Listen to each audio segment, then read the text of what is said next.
En ce temps-là, les 11 disciples s'en allèrent en Galilée, à la montagne où Jésus leur avait ordonné de se rendre.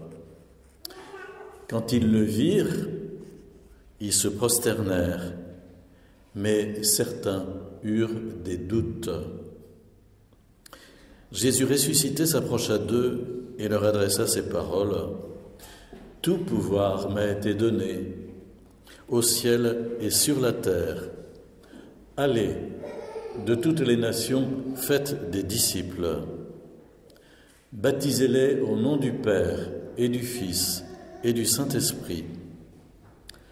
Apprenez-leur à observer tout ce que je vous ai commandé. Et moi, je suis avec vous tous les jours, jusqu'à la fin du monde. » Ce tout petit récit que nous venons d'entendre est la fin de l'Évangile selon saint Matthieu. Et le Jésus dont il est question ici, c'est Jésus ressuscité.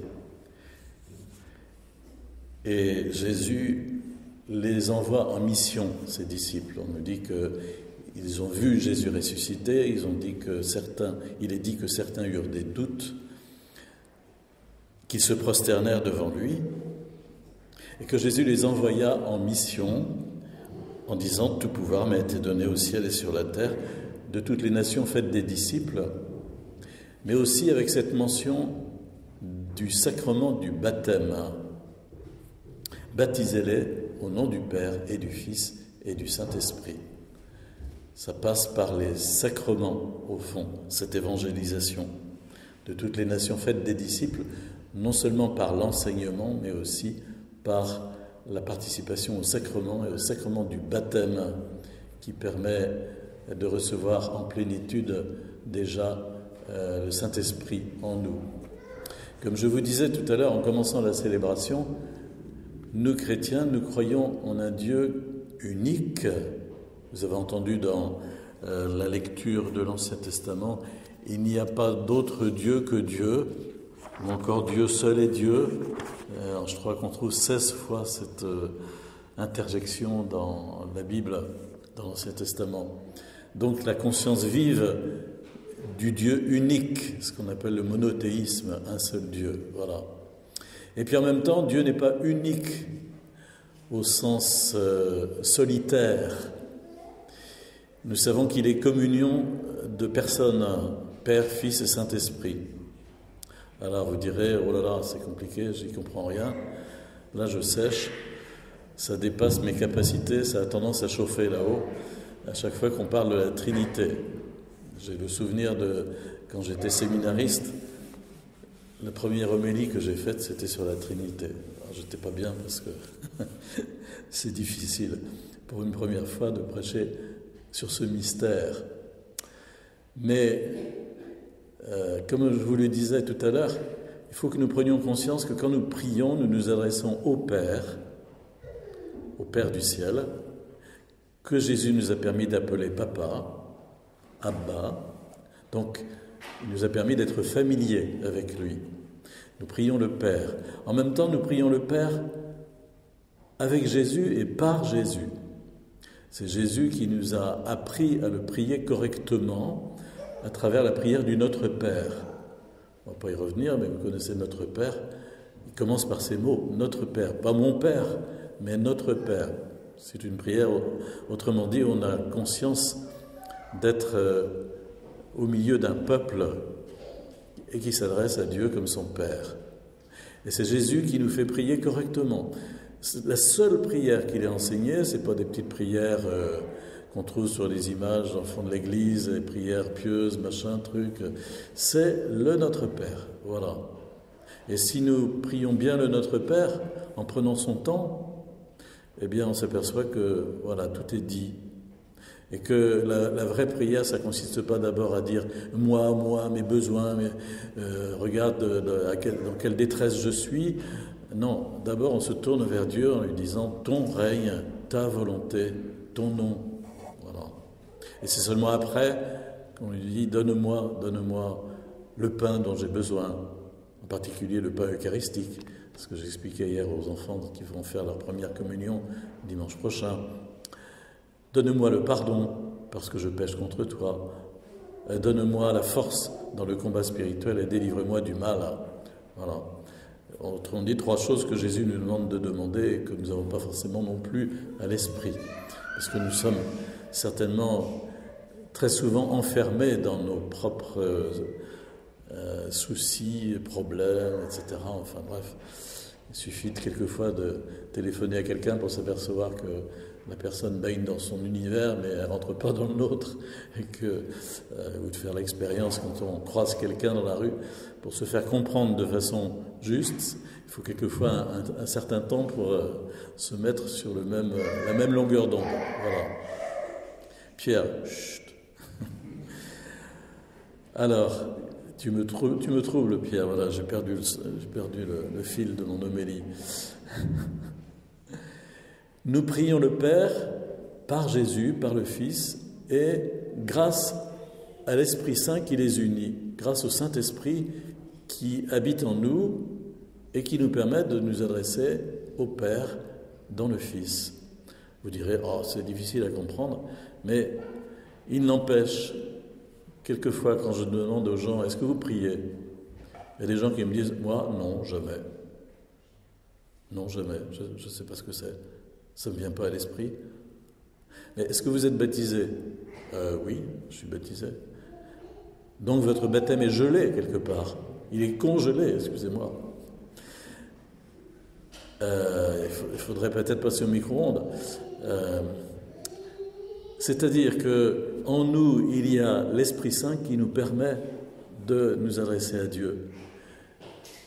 C'est vrai qu'on peut avoir congelé son baptême. C'est vrai aussi qu'on peut ne pas être baptisé et puis ne pas pouvoir s'adresser à Dieu. Voilà. Parce qu'il nous manque en nous celui qui nous permet de le faire, le Saint-Esprit. Donc vous voyez comment c'est important souvent de prier en disant « Esprit Saint, je me livre à toi, viens pleinement m'habiter, remplis-moi de ta présence, conduis-moi, donne-moi de bien prier, donne-moi la lumière sur la volonté de Dieu, etc. » Parce que l'Esprit Saint est celui qui est constamment avec nous, il nous habite. Donne-moi de comprendre les paroles de Jésus, etc., etc. Vous remarquerez bien que tout à l'heure, à la fin de la deuxième partie de la messe, là on est à la fin de la première partie, à la fin de la deuxième partie de la messe, je vais offrir au Père, par le Fils et dans l'Esprit Saint, l'offrande que nous aurons sur l'autel.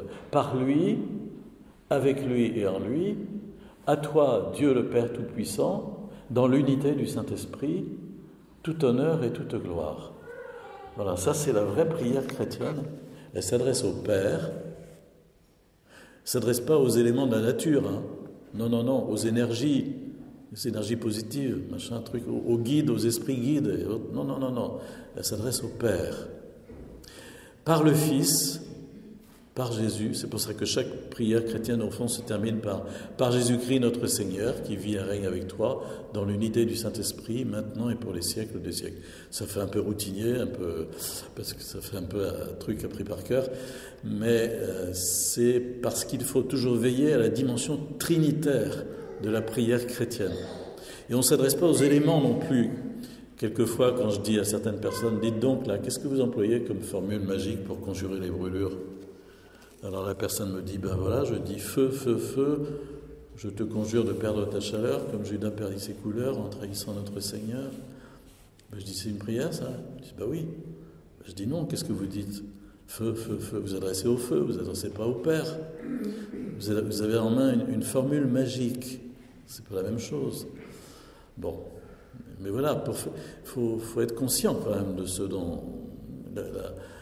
La spécificité de la prière chrétienne et qui nous permet de dire ça, c'est une vraie prière, oui, parce qu'elle s'adresse au Père. Tout au long de la célébration de la messe, tout à l'heure on a fait un triple signe de croix au moment de lire l'Évangile, que ta parole soit dans mes pensées, sur mes lèvres, dans mon cœur. Le chiffre 3, le Père, le Fils et l'Esprit, constamment. Et puis sur les chemins de croix de nos églises, et puis des croix, il y en a un peu partout. Constamment, ce mystère de la Trinité nous est révélé et nous est rappelé. Le baptême que je vais faire tout à l'heure, je te baptise au nom du Père, du Fils et du Saint-Esprit.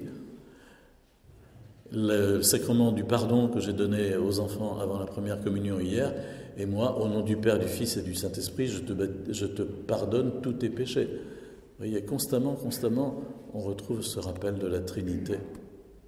Alors, ayons-le gravé dans notre cœur comme vraiment notre richesse et ce que nous pouvons aussi, dans la mesure du possible, partager à ceux qui nous entourent. Tu sais, tu peux prier Dieu tout simplement en lui disant « Papa, Abba ». Tu sais, Dieu s'est adressé à toi par son Fils. Il s'est montré à toi par son Fils qui lui ressemble comme 2 gouttes d'eau. Et puis tu sais, il veut t'habiter par son esprit. Voilà, tout cela, ce sont des choses simples, contrairement à ce qu'on pourrait penser. Et nos familles, dont le petit Pierre se fait n'est-ce pas, le dépositaire et l'envoyé, nos familles sont à l'image de la Trinité, c'est pas bien compliqué. Il y a papa, il y a maman, il y a les enfants, comme il y a le Père et le Fils et l'Esprit Saint. Le Père se donne tout entier et fait exister son Fils. Ah oui, oui. C'est dur la paternité.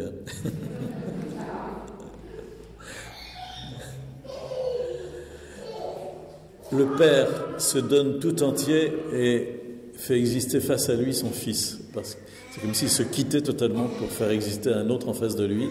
Et le Fils se redonne totalement au Père. Et cet échange extraordinaire, c'est une troisième personne qui est la Trinité.